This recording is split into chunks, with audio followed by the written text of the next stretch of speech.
c'est quoi ici le principe qui a été violé? Ici, il semble, ou il semblerait que des faits seraient reprochés aux frères Mumbi. Ici, il y a deux problèmes juridiques.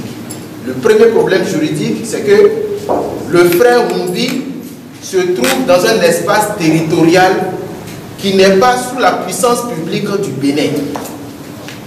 Ça, c'est le premier problème juridique. Le deuxième problème juridique, c'est que pour pouvoir déclencher, pour pouvoir interpeller le frère Mumbi, quelles sont les conditions de son interpellation? Quelles sont les formes de son interpellation?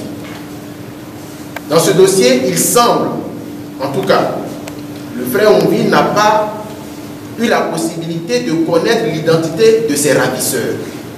C'est-à-dire, ceux qui l'ont enlevé ne se sont pas présentés à lui, ne lui ont pas présenté un mandat d'arrêt, un mandat d'amener, encore moins décliner leur identité.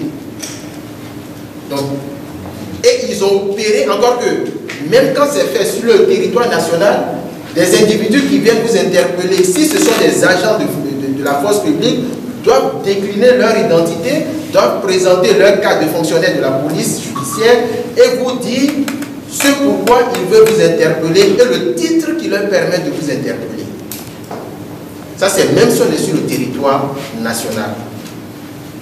Dans les faits, c'est que les personnes, les individus non identifiés qui ont enlevé le frère Mumbi l'ont fait avec un élément d'extranéité, c'est-à-dire qu'ils se sont retrouvés sur un territoire étranger, avec ou sans l'accord de l'État étranger, mais en tout état de cause, dans ce dossier, il n'y a pas eu un mandat d'arrêt délivré contre le frère Mumbi et il ne pouvait même pas avoir un mandat d'arrêt délivré contre le frère Mumbi en raison de ce que, pour qu'il y ait un mandat d'arrêt, c'est un juge d'instruction qui peut délivrer un mandat d'arrêt.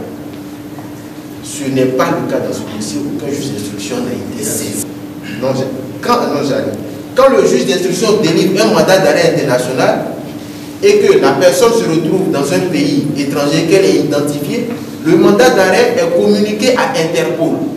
Et c'est Interpol qui fait le travail. Mais une fois que l'interpellation, le mandat d'arrêt est exécuté, ce n'est pas fini. Le transfert n'est pas immédiat. La personne a la possibilité de contester son arrestation en saisissant les juridictions du pays où il a été arrêté pour contester son extradition.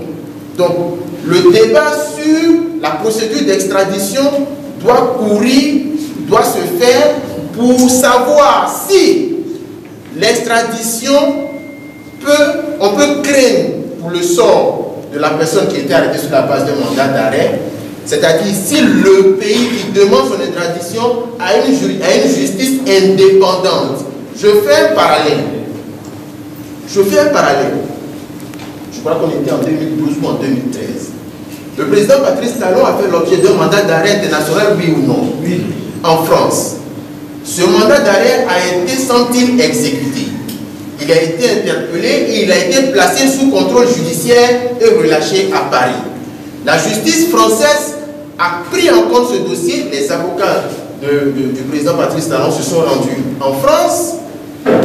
Ça fait l'objet d'une procédure, de plusieurs procès, et la justice française a rejeté la demande d'extradition formulée par l'État béninois d'alors. Le droit a été dit, je suis satisfait, mais j'ai une pensée pour mon pays, pour mes concitoyens. N'extradent pas, en tous les cas ne peuvent pas donner, ne donnent pas leur feu vert à des demandes d'extradition quand celles-ci ne sont que le masque d'une persécution politique. C'est un secret de polichinelle. Donc, de la même façon, cela a été fait en France, c'est de cette même façon que cela devait être fait au Togo. Que personne ne vous y trompe. Et si quelqu'un vous dit que la manière dont le frère Mumbi a été arrêté est conforme à la loi, cette personne est une personne qui est en réalité un... Suspect. Non, suspect, c'est peu dire. C'est une personne qui est de très très mauvaise foi.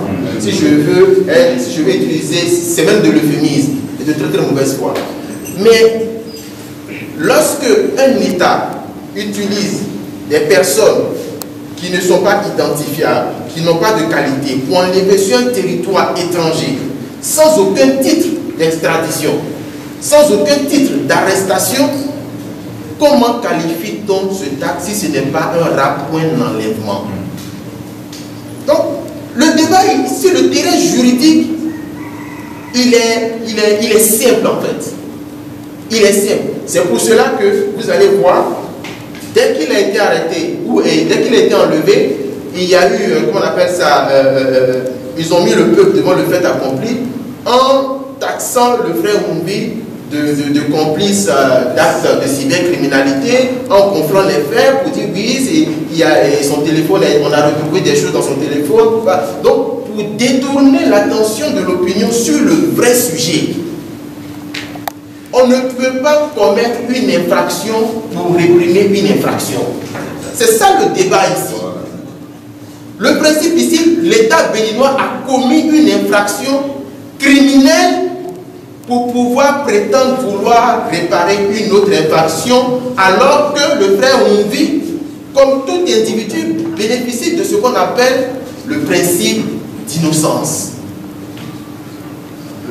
Vous ne pouvez pas dire, oui monsieur, vous êtes recherché parce qu'on vous accuse du vol. Et parce qu'on vous poursuit d'avoir volé un téléphone portable, on va vous chercher chez vous et on décide de vous assassiner. Ou on décide d'abord de vous voler, c'est-à-dire on prend tout ce que vous avez sur vous et on dit non, on doit d'abord commettre une infraction sur vous avant de réparer l'infraction. L'infraction sur infraction ne vaut